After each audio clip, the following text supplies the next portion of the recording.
الحمد لله نحمده ونستعينه ونستغفره ونؤمن به ونتوكل عليه ونعوذ بالله من شرور أنفسنا ومن سيئات أعمالنا من يهده الله فلا مضل له ومن يضلله فلا هادي له أما بعد عن أبي سعيد خدري رضي الله تعالى عنه قال قال رسول الله صلى الله عليه وسلم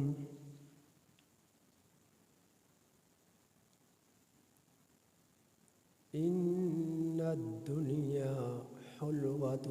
خضرة وإن الله تعالى مستخلفكم فيها فينظر كيف تعملون فاتقوا الدنيا واتقوا النساء آمنت بالله صدق الله مولانا العظيم وصدق رسوله النبي الكريم ونحن على ذلك لمن الشاهدين والشاكرين والحمد لله رب العالمين.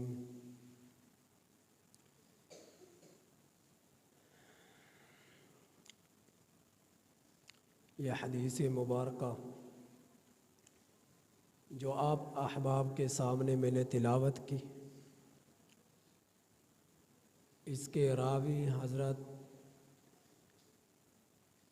سعید ابن خدری رضی اللہ تعالی عنہ ہیں۔ حضرت سعید رضی اللہ تعالی عنہ ارشاد فرماتے ہیں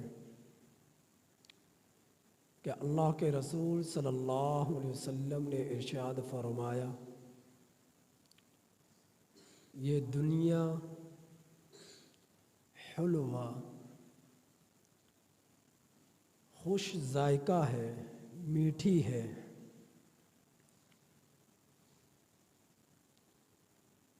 حضرہ سرسبز ہے،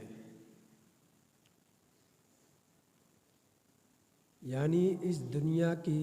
رونقیں بہاریں خوش نما ہیں، بظاہر خوش ذائقہ ہیں، لذت نما ہیں، اور اس دنیا کے اندر رب سبحانہ و تعالی نے انسان کو مستخلفکم فیہا اپنا خلیفہ بنا کر بھیجا ہے۔ انسان کو خلیفہ بنایا اور دنیا میں بھیجا۔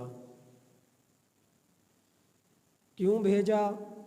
فَيَنْظُرُ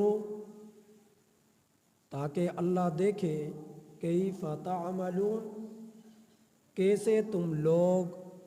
اعمال کرتے ہو۔ دنیا کی ظاہری رونقوں کو دیکھ کر، دنیا کی ظاہری لذات کو دیکھ کر، دنیا کی بظاہر خوش نمائی کو دیکھ کر، رونقوں اور بہاروں کو دیکھ کر کہیں تم اپنے اصلی گھر سے بے خبر تو نہیں ہوگے، غافل تو نہیں ہوگے کہ ان آزمائشوں میں الجھ کر تم دنیا ہی کے بن کر رہ گئے اور رب سے دور ہو گئے، یا تم دنیا کی ظاہری لذتوں کو، خوش نما خوش ذائقہ تمام کی تمام رونقوں اور بہاروں کو دیکھنے کے باوجود اپنے رب کی یاد میں جڑے رہے اور آخرت کی فکر میں لگے رہے۔ دیکھنا یہ ہے۔ تو اللہ رب العزت کے پیغمبر محمد مصطفیٰ صلی اللہ علیہ وسلم نے ارشاد فرمایا، فَاتَّقُوا الدُّنْيَا تم دنیا سے بچو، وَاتَّقُوا النِّسَاء تم عورتوں سے بچو، دنیا سے بچو اور عورتوں سے بچو۔ دنیا سے کس طرح بچنا ہے کہ اللہ تعالیٰ کی دی ہوئی نعمتوں کا حصول حلال و جائز طریقوں پر کرنا ہے، ناجائز کاموں پر نہیں کرنا، حلال اور جائز طریقوں پر کرنا ہے۔ جائز طریقے سے چیز کا حصول، جائز جگہوں پر چیز کا استعمال، ضرورت کے مطابق ضرورت کا استعمال، اور حرام چیزوں کا حصول، حلال چیزوں کا حصول اور حرام چیزوں سے اجتناب۔ تو دنیا کے اندر رہتے ہوئے اگر کسی جہاں پر دنیا کے اندر بے شمار فتنے ہیں، آزمائشیں ہیں، وہاں پر ان تمام فتنوں میں سے ایک فتنہ دنیا کی عورت بھی ہے۔ اگر ناجائز طریقے سے دنیا کی عورتوں سے تعلقات قائم کیے تو یہی دنیا اس کے لیے جہنم بنے گی، اور یہی آزمائش اس کے لیے جہنم بنے گی، یہی فتنہ اس کے لیے جہنم بنے گا۔ لیکن حلال طریقے سے دنیا کی عورت سے روابط تعلقات قائم کیے نکاح کے ذریعے سے، حلال طریقے سے، تو یہی عورت تمہارے لیے جنت بن سکتی ہے۔ تو ایسی عورت سے بچنے کا حکم دیا جو تمہیں جہنم کی طرف لے کر جائے، ایسی دنیا سے بچنے کا حکم دیا کہ جو تمہیں رب سے دور کر دے،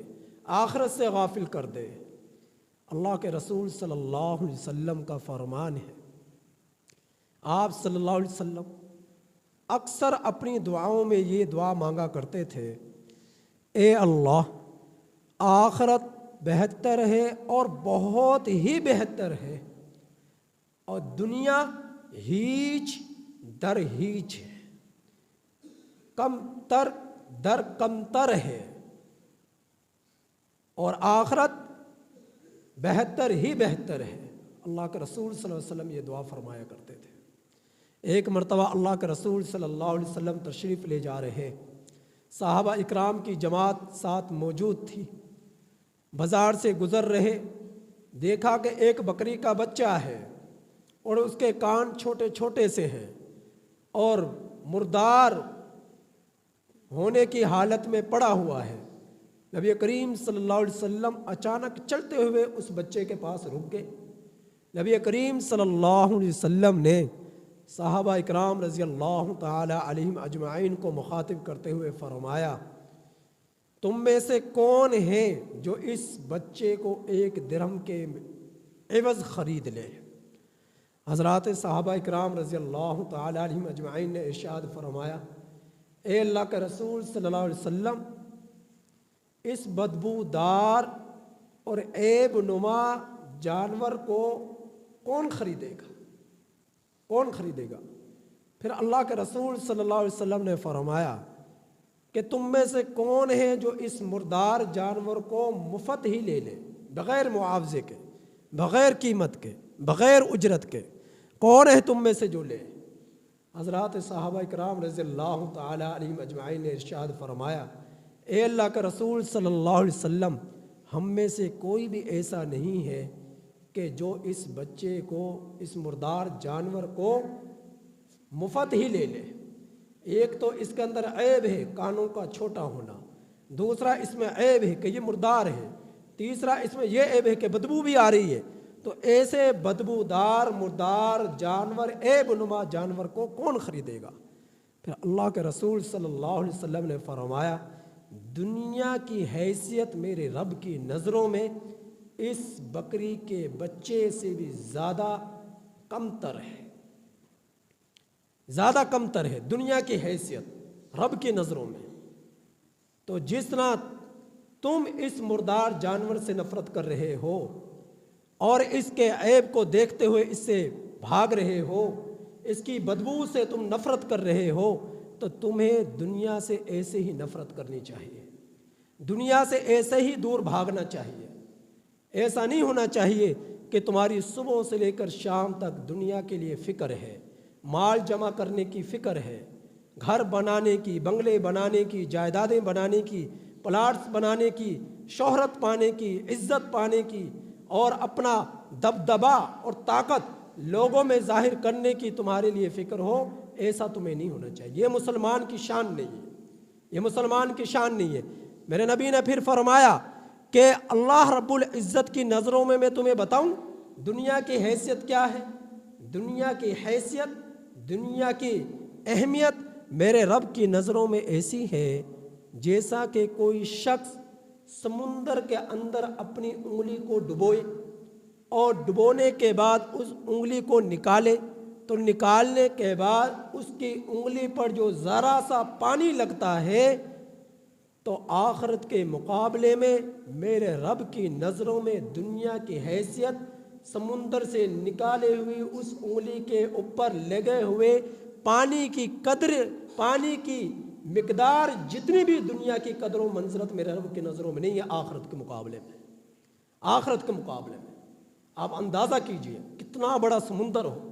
اور ایک انگلی اس میں ڈالے اور پانی کا قطرہ لگے تو کتنا ہوگا؟ سمندر کو کوئی فرق نہیں پڑتا اتنا سا پانی نکلنے کے بعد۔ تو اللہ رب العزت کی نظروں میں دنیا کی اہمیت، دنیا کی قدر و منزلت آخرت کے مقابلے میں ایک قطرے انگلی پہ لگے ہوئے پانی جتنی بھی نہیں ہے، پانی جتنی بھی نہیں ہے۔ تو اللہ رب العزت نے اس دنیا کو بنایا ضرور ہے، لیکن اس لیے نہیں بنایا کہ تم اپنے آخرت کے گھر کو بھول جاؤ، اس دنیا کی لذات میں پڑھ کر اپنے رب ہی کو بھول جاؤ، اپنے رب ہی سے غافل ہو جاؤ، اپنے اصلی گھر ہی سے غافل ہو جاؤ۔ میرے نبی نے فرمایا جب انسان مرتا ہے تو اس کے ساتھ تین چیزیں جاتی ہیں۔ ایک چیز اس کا مال، دوسری چیز اس کے اعزاء و اقربا، تیسری چیز اس کے اعمال۔ میرے نبی نے فرمایا تینوں چیزیں جاتی ہیں، اور تینوں چیزیں جب جاتی ہیں قبر میں اتار دینے کے بعد، قبر کے گڑھے میں اس مردے کو اتار دینے کے بعد دو چیزیں واپس لوٹ آتی ہیں اور ایک چیز اس کے پاس باقی رہتی جاتی ہے۔ تو جو دو چیزیں واپس آتی ہیں ان میں ایک چیز ہے اعزاء و اقربا، باپ، بیٹا، بھائی، ماموں، چاچو، خاندان کے لوگ، رشتہ دار، احباب۔ جس بھائی کے لیے، جس بیٹے کے لیے اور جس رشتہ دار کے لیے اس کی رونقیں لگا کرتی تھی، اس کی بیٹھکیں لگا کرتی تھی، اس کی مجالسیں قائم ہوا کرتی تھی، جس اہل خانہ کے لیے صبح سے لے کر شام تک وہ دوڑے لگا رہا ہے کہ کس طرح مال کما لوں، کس طرح دولت کما لوں، جن کے لیے بہترین آراستہ کرنے کے لیے بہترین جو ہے گھر اور مکانات تعمیر کر رہا ہے کہ میرے بیوی بچے، میرے بیٹے، میرے رشتہ دار اس کے اندر آئیں گے، بیٹھیں گے اور اس سے اپنی آنکھوں کو ٹھنڈا کریں گے۔ تو جن کو خوش کرنے کے لیے، جن سے راحت پانے کے لیے، جن کے لیے اس نے گرمی کو نہ دیکھا، سردی کو نہ دیکھا، جن کے لیے اس کی رات اور دن ایک بن چکے تھے، اتنی محنت، اتنی مزدوری، اتنی کمائی، اتنا بزنس، اتنی دکانداری، آج اس کے وہی بیٹے، آج اس کے وہی والدین، آج اس کے وہی بھائی، آج اس کے وہی رشتہ دار اسے ایک اندھیری کال کوٹری میں پھینک کر واپس لوٹ کر آ جاتے ہیں۔ اس کے پاس کوئی نہیں رکتا کہ میرے باپ نے یہ کیا میرے لیے، میرے بھائی نے یہ کیا میرے لیے، میرے بیٹے نے یہ کیا میرے لیے۔ اس کے پاس کوئی نہیں رکتا کہ میرے اوپر اس کے اتنے احسانات ہیں، لہٰذا ایک رات کے لیے مجھے اس کے پاس رکنا چاہیے۔ چلو ایک رات نہیں، مجھے آدھے دن کے لیے اس کے پاس رکنا چاہیے، چلو آدھا دن بھی نہیں، مجھے چند گھنٹوں کے لیے اس کے پاس رکنا چاہیے۔ نہیں، وہ 10 منٹ کے لیے بھی مٹی ڈالنے کے بعد اس کے پاس نہیں رکے گا اور واپس لوٹ کر آ جائے گا، بھاگ آئے گا۔ دوسری چیز اس کا مال جو اس کے ساتھ گیا، مال اس کے ساتھ گیا، اس کے ساتھ جڑے ہوئے کچھ بعض جگہوں پر یہ چیز بھی ہے، دولت بھی ساتھ لے جائی جاتی ہے۔ یہ چیز بھی حضرات علماء نے لکھی ہے، بعض علاقوں میں دولت بھی ساتھ لے جائی جاتی ہے، لیکن کیا ہے قبر میں اتارنے کے بعد وہ دولت بھی واپس لوٹ کر آ جاتی ہے۔ آخر میں بچا کیا؟ اس کے اعمال بچے ہیں۔ پھر اللہ کے رسول صلی اللہ علیہ وسلم نے فرمایا میں تمہیں بتاؤں ان اعمال کا اسے کیا فائدہ ہوگا، اس کی نمازوں کا اسے کیا فائدہ ہوگا، اس کے روزوں کا اس کے لیے کیا فائدہ ہوگا، اس کے صدقات خیرات کا اس کے لیے کیا فائدہ ہوگا۔ اس کے اذکار کا اس کے لیے کیا فائدہ ہوگا؟ یہ اعمال ہوں گے، یہی اعمال اس کے لیے روشنی بنیں گے، قبر کی روشنی بنیں گے، اور یہی اعمال کی بدولت اس کے لیے اس قبر کے گھر کے اندر، اس مٹی کے ڈھیر کے اندر اس کے لیے جنت کی کھڑکیاں کھلیں گی، اس کے لیے جنت کی ہوائیں چلیں گی، اس کے لیے جنت کی دھونیاں لگیں گی، اس کے لیے جنت کی خوشبوئیں آئیں گی۔ انہی اعمال کی بدولت، جن اعمال کو اس نے کیا ضرور تھا لیکن بہت کم کیا تھا، جن کے لیے ساری زندگی گزار دی وہ واپس پلٹ گئے، لیکن جن کو کیا بہت کم کیا لیکن کیا، وہی اعمال اس کے لیے قبر کی روشنی بن گئے، وہی اعمال اس کے لیے بخشش کا ذریعہ بن گئے، وہی اعمال اس کے لیے تا حد نگاہ وسیع ہونے کا قبر کا ذریعہ بن گئے، اور وہی اعمال اس کے لیے جنت کی کھڑکیوں کے کھلنے کا ذریعہ بن گئے۔ تو یہ ہے اعمال کے ثمرات جو اسے مل رہے ہیں موت کے بعد۔ آج ہم زندہ ہیں، ہمیں یقین نہیں ہے، کل کو ہم نے مرنا ہے، جب پردے اٹھیں گے اس وقت پھر کیا ہوگا؟ اس وقت یہ ہوگا، میرے نبی نے حدیث کے ذریعے بتلایا، فرمایا کہ دنیا کے اندر جو ہے ایک شخص ایسا ہے کہ اس کے بعد دنیا کے اندر رہتے ہوئے کبھی کوئی غم نہ آیا، کوئی پریشانی نہیں آئی، اس کے پاس بادشاہت ہے، اس کے پاس وزارت ہے، اس کے پاس دولت ہے، اس کے پاس محلات ہے، اس کے پاس گاڑیاں ہیں، اس کے پاس طاقت ہے، اس کے پاس دنیا کی ہر چیز موجود ہے، لیکن کل قیامت کے دن میرا رب کیا کرے گا؟ ایسے شخص کے ساتھ فرشتوں کو حکم دے گا، جاؤ میرے اس بندے کو لے جاؤ، جاؤ اس میرے بندے کو لے جاؤ، اور جہنم کے اندر ایک گوتا لگا کر جہنم کے اندر ایک گوتا لگا کر اس کو واپس لے کر آؤ۔ فرشتے جائیں گے اسے لے کر اور جہنم کے اندر ایک گوتا لگا کر آئیں گے، اور پھر اللہ رب العزت اس سے پوچھے گا، ہاں تو بتا تو صحیح، دنیا کے اندر رہتے ہوئے کبھی کوئی تو نے لذت دیکھی، کبھی کوئی تو نے راحت دیکھی، کبھی تو نے کوئی نعمت دیکھی، کبھی تو نے کوئی خوشی دیکھی؟ تو وہ کہے گا، اللہ تیری ذات کی قسم، میں نے دنیا کے اندر کوئی راحت نہیں دیکھی، میں نے دنیا کے اندر کوئی لذت نہیں دیکھی، میں نے دنیا کے اندر کوئی نعمت نہیں دیکھی، اے اللہ میں نے جو دنیا کے اندر کبھی سکھ پہنچا ہی نہیں ہے۔ یعنی جہنم کے ایک گوتا اسے دنیا کی لذات بھلا دے گا، جہنم کا ایک گوتا اس کے لیے دنیا کی رونقوں کو بھلا دے گا، جہنم کا ایک گوتا اس کے لیے دنیا کی لذات، رونقیں، بہاریں، خوشیاں، ان سب کو بھلا دے گا کہ کبھی تو نے کوئی راحت بھی دیکھی ہے۔ اور پھر میرے نبی نے فرمایا کہ جس شخص کو دنیا کے اندر کبھی کوئی خوشی نہ ملی، کبھی کوئی خوشی نہ ملی، دنیا کے اندر رہتے ہوئے کبھی کوئی اسے لذت نہ ملی، ہمیشہ فقر و فاقہ میں زندگی گزری، ہمیشہ پریشانیوں میں زندگی گزری، ہمیشہ تنگیوں میں زندگی گزری، میرا رب اس سے فرشتوں کو حکم دے گا، جاؤ اس میرے بندے کو جنت کا ایک گوتا لگا کر لاؤ۔ اسے پکڑا جائے گا اور جنت کا اندر لے جایا جائے گا، اور جنت کا ایک گوتا لگا کر اسے لایا جائے گا۔ پھر میرا رب پوچھے گا، اے میرے بندے بتا تو صحیح، کبھی تو نے دنیا کے اندر کوئی تکلیف دیکھی، کبھی کوئی تنگی دیکھی، کبھی کوئی غم دیکھا، کبھی کوئی پریشانی دیکھی؟ تو وہ بندہ کیا کہتا ہے، اے اللہ تیری ذات کی قسم، کبھی میں نے دنیا کے اندر کوئی تنگی نہ دیکھی، کبھی کوئی غم نہ دیکھا، کبھی کوئی پریشانی نہ دیکھی، کبھی کوئی تنگی نہ دیکھی، کبھی کوئی تکلیف نہ دیکھی، کبھی کوئی مصیبت نہ دیکھی۔ یعنی جنت کا ایک گوتا دنیا مافیہ کی تکلیفوں کو اس کے قلب کے اندر سے نکال پھینکے گا۔ تو جنت کی ایسی لذات، ہمیشہ رہنے والی نعمتیں ہیں جو انسان ایک گوتا لگائے تو دنیا کے غموں کو بھول جائے، اور جہنم کے تکالیف اس قدر خطرناک اور ہولناک ہے کہ ایک گوتا لگائے تو دنیا کی رونقوں اور لذات کو بھول جائے۔ تو میرے نبی